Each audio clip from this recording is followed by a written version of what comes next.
Satyam, Mithya. Saber a diferença entre os dois é a discriminação, Viveka. Satyam, aquilo que é real, aquilo que existe.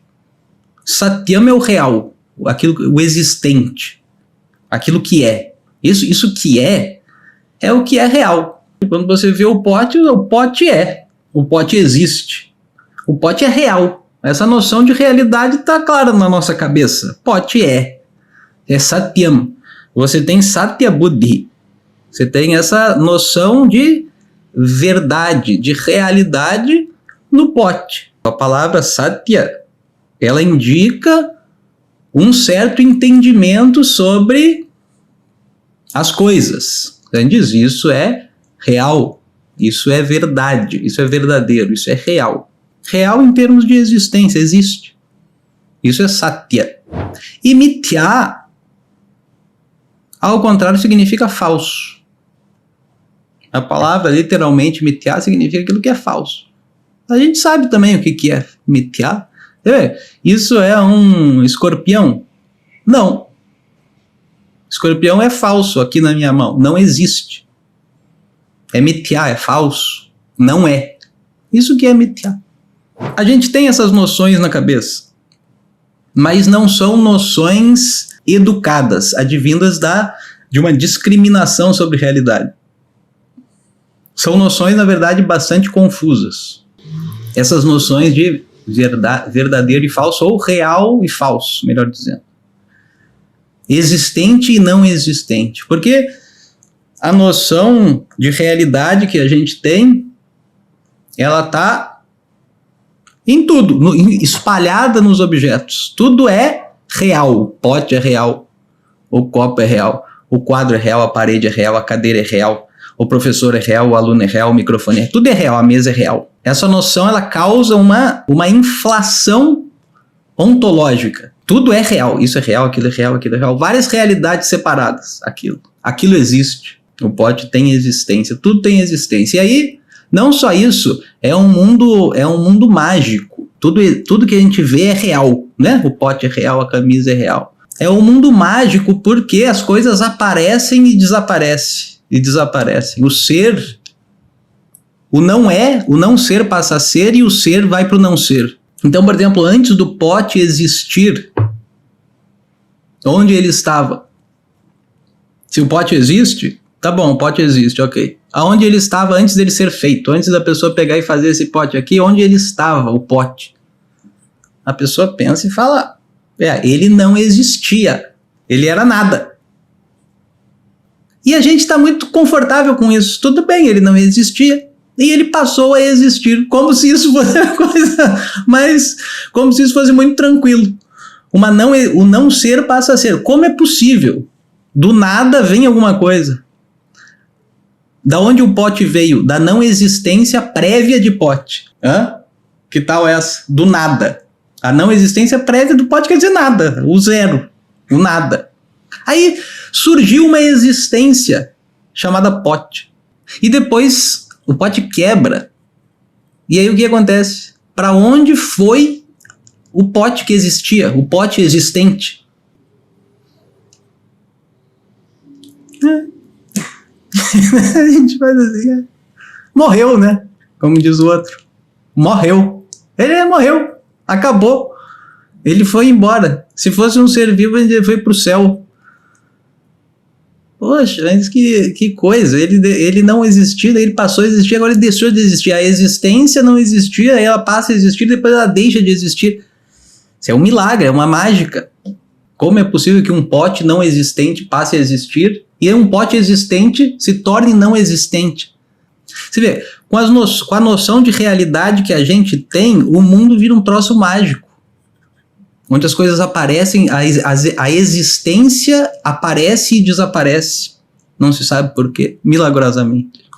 Quando a gente começa a consertar esse entendimento ontológico, esse entendimento do ser, no nosso próprio intelecto, e a gente percebe o seguinte, a gente percebe que existem duas coisas aqui nesse objeto, como eu já falei para vocês, que é o quê? O barro e o pote. Existem duas coisas aqui, barro e pote. O barro é real também, no nosso entendimento. O barro é Satyam e o pote é Satyam também. Mas é verdade? O pote tem o mesmo status, status ontológico, quer dizer, estatuto de ser. O pote tem o mesmo status ontológico do barro? Não. A gente tem que ver logo de cara que não. Porque o peso do pote é o peso do barro. O pote não tem peso. Quem tem peso é o barro. A substância é o barro. Sem o barro, não tem o pote. Mas sem o pote, tem o barro. O pote quebra, eu continuo recolhendo o barro do chão. Eu não recolho o pote, eu recolho o barro. E agora eu seguro o quê? O que é tangível que eu estou segurando? O barro. Essa textura que eu estou sentindo, a textura do pote, é a textura do barro. Quando a gente percebe isso, como que a gente vai chamar o pote? Essa é a pergunta. Em termos de realidade. Que conceito a gente vai usar? Conceito ontológico para se referir ao pote. É Satyam? É real? Não. A gente não pode dizer que é real, que é. Porque aquilo que é, aquilo que existe, é aquilo que existe sempre, que é. Isso que é o real. A nossa noção de realidade é em termos de permanência, não é? Você vê uma alucinação, ela logo some e a gente vê, não, isso não é real. Isso foi uma aparência. É mithya. A nossa noção de realidade é em termos de subsistência, aquilo que é. E você olha de novo, e você vê de novo, continua sendo sempre. Isso que é real. O pote é real? É real? Não, real não é, definitivamente não é real. E o barro, com relação ao pote, que estatuto ele tem, ele desfruta de que estado ontológico? O barro, ele é real, ele é mais real. Com relação ao pote, ele é real. Porque antes do pote, ele é. E depois do pote, ele continua sendo. E durante o pote, na verdade, o que é o barro. Quando a gente olha bem para isso, essa realidade aqui na nossa frente, a gente tem que fazer uma distinção. A gente não pode dizer que o pote é real, o barro é real. Não são, eles não têm as duas coisas, são duas palavras que se referem a dois objetos distintos. Barro é barro, pote é pote. Mas aqui, por exemplo, um pote de barro. Você não pode pensar num pote de barro sem pensar no barro junto. Mas você pode pensar no barro sem pensar no pote. Você pode. A gente diz o pote é falso. E o barro é real. O barro é Satyam. E o pote é Mithya. Dizer que o pote não existe não é um bom conceito ontológico. Porque a gente está igualando o pote ao chifre que eu tenho na minha cabeça. O chifre que eu tenho na minha cabeça e o pote. Eles têm o mesmo grau de realidade? Não exatamente. O pote é útil. Ele é inteligentemente formado, criado para servir uma função. E ele tem uma realidade empírica que pode ser partilhada com os outros. Eu posso encher isso aqui de líquido. O pote segura líquido. Então você tem uma utilidade, uma existência empírica diferente do chifre da minha cabeça. Ele não tem existência nenhuma. Então, na verdade, a gente tem que ter 3 palavras, assim, no nosso vocabulário ontológico. Ontológico quer dizer que se refere ao ser, ao nosso entendimento do ser das coisas. Uma palavra é Satyam, real, que indica o quê? Aquilo que é sempre. Isso é o Satyam, aquilo que é sempre, que é real. Que não é negado nunca. Que nem o pote é negado quando ele quebra. Então ele não é Satyam. Pode ser negado, não é real. Aparece e desaparece, não é real. Real é o que é sempre. Isso é uma palavra. A outra palavra, no extremo oposto, a gente pode usar a palavra Tucham em sânscrito. Ou Asat, tanto faz. Asat ou Tucham. Tucham quer dizer completamente inexistente. Chifre do coelho. O quadrado redondo. O triângulo de 4 lados. Não tem valor empírico nenhum, nada. Elas realmente são totalmente não existentes. E aí o que a gente tem no meio do caminho? O pote. Ele não é nem Satyam, você não pode dizer que ele é sempre, não.